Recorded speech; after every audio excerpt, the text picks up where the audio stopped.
Pəhləvilərin hakimiyyətə gəldiyi 1925-ci ilə qədər Güney Azərbaycanın coğrafi bütövlüyü az-çox qorunub saxlanmışdı.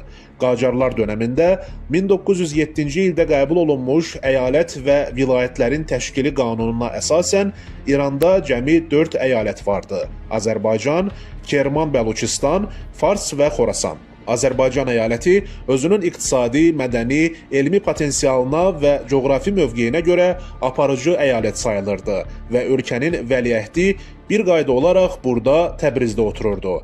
Lakin Rıza Şahın dövründə 1937-ci ildə 10-cu çağırış İran parlamenti inzibati bölgə haqqında yeni qanun qəbul etdi və İran ərazisi 6 ostana və 50 şəhristana bölündü. Həmin vaxtdan etibarən Güney Azərbaycan ərazisinin parçalanması siyasəti ardıcıl şəkildə həyata keçirildi.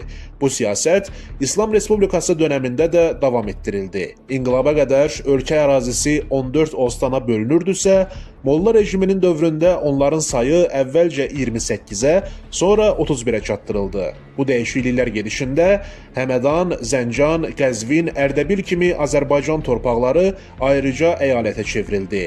Ərak, Savə və digər bölgələr başqa ostanların tərkibinə verildi.